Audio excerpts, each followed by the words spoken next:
Today I don't feel like doing anything. Yo, what's up sa inyo lahat and welcome na naman sa ating panibagong video. Kasama na naman ng mga to. And nagkakantahan nga pala kami niyan dahil sa di inaasang pangyayari ay dumating si Bruno Mars. May bago daw kasi siyang babaguhin sa kanta niyang Lazy Song. We're not singing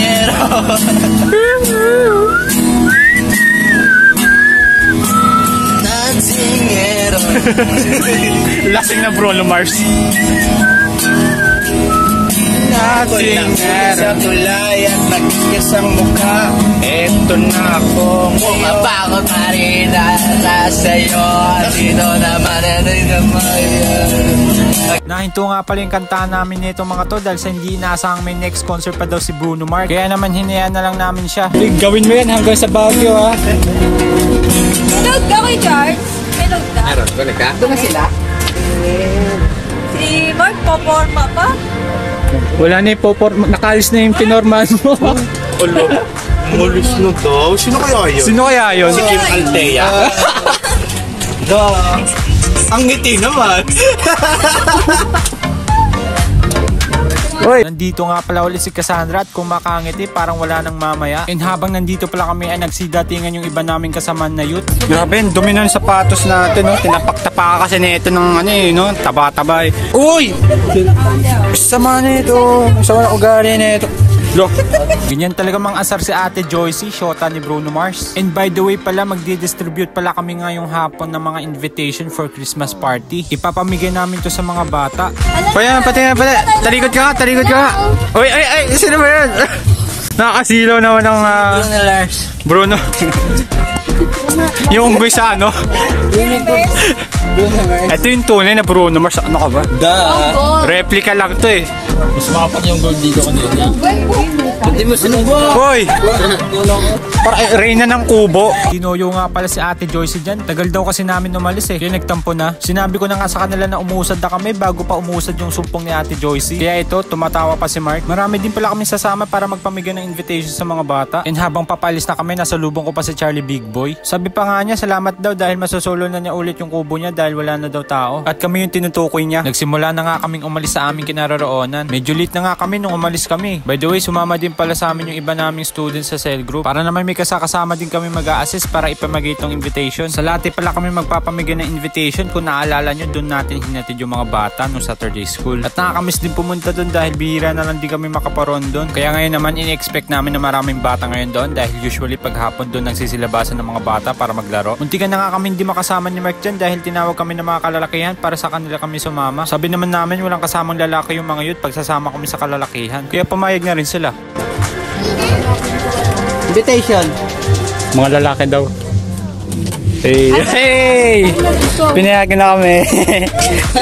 Supposed to be we are with them but for some reasons wala.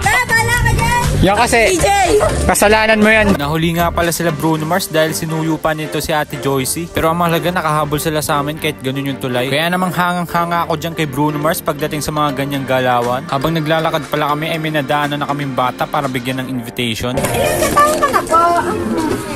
7? Tapon mo na yun, oy. Kakapit. Arte mo.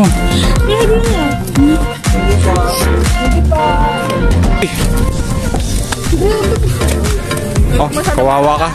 Kawawa ka naman eh. Ayos ba? Dito na ako kay Big Boy.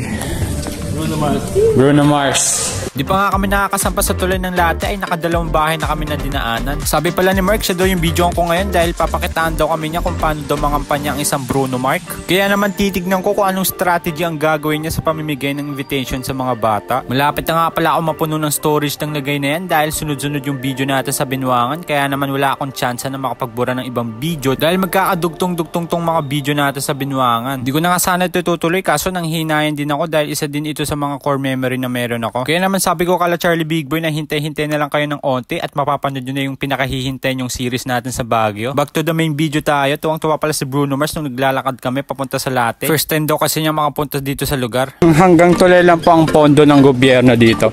Ha? First time ko makapunta dito. Ah, first time mo ba? Nax. Ayos pala eh. Ano first impression? Ganda. Parang si Joyce. Papasok na nga pala kami dyan sa may iskinita na yan para makapaghanap ng bata. Pero sa di inaasahang pangyayari ay may nahulugan ng cellphone sa amin. At ang malala dito ay sa tubig pa nahulog yung cellphone. Nagbibideo din kasi siya kaya nabitawan niya yung hawak niyang cellphone. Nandito sila sa sa may iskinita.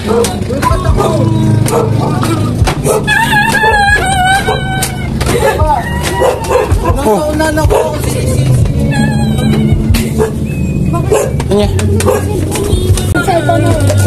Nasaan ba? Iyak ka nang iyak, hindi ko nga alam kung saan nalaglag. Nandito siya, oh. Di ba sa tubig na ulog? Saan mo ba nilaglag? Diyan nga na shoot. Ba't ako sinisisi? Ito ako nalaglag. Bigla kasi umano yun. Teka, kukunin ko. Wala na yan. Kasi lola nandito pala. Sa tubig ba? Oo, lagay mo sa bigas. Ay, pa ganun yun. Ah, si Jenna, cellphone ko na hindi nga malaman kung saan nalaglag. Andito dyan, ay ano. For the cellphone. Yan. Ikaw na sa cellphone. Wag. Hawak na, mahigpit ang aking pagkakahawak dito. O, diba? Proven and tested yan. Yan, sunod natin. Huwag na makamahal. Kaya nga pera may mapupuno na ako. Nasaan yung mga kalaro niya? Waterproof. Natawa na lang ako nung sinabi niyang waterproof yung cellphone niya. Parang di niya kasi tanggap na nabasa yung cellphone niya eh. By the way pala kay Boss Kim Jong-un pala yung cellphone na yan. Kaya panigurado gagana pa yan. Nasisi pa nga dyan si Bruno Mark eh. Ako maayos yung pagkakahawak ko ng camera. Diba? Punasan nyo. Basa yung loob niyan. At ayun na nga, parang pinaka-rush lang yung cellphone. Di kasi iniingatan eh. Sinyalis na rin yan siguro na bumili na ako ng tripod bago pa mahuli ang lahat. Sorry, take two. Ha? Take two. Yeah. Patay na yan pag take two. Behan, tao si Klaway. Ay, sorry. Yan. Mark daw, Mark! Ako si Lise, nasa harapan ako. Naligo ka, Mark? Ito daw pala sa lakas. Nagulat ako sa mukha ni Jenny naman eh. Tatar mo lang umiyak na. Kaya ito ako bumalik eh. Tsaka kay Nangampanya ka dito. Boto nyo daw siya sa susunod na eleksyon. Mayor. Si Mark po, Mark Tablatin. Buti na lang talaga kasama namin si Bruno Mark at kundi baka matuluyan na ang cellphone ni Kim Jong-un. Pero kidding aside, siya po si Jenard yung nahulugan ng cellphone. Isa sa mga masisipag naming estudyante sa FFBC. Nawala pala bigla si Ate Joyce. Dito nagpunta si Joyce. Tama nang punta. Marky! Yan, di mo binabantay ang bebe mo. Ito mo, di binabantay ang bebe oh. Hindi niya alam kung saan niya hakagulupin. So yun na nga, habang nawawala si Ate Joyce ay dito ko muna puputulin ang ating video para sa hapong ito. Muli, salamat sa panonood at kita-kita ulit tayo para sa ating next video. Babush!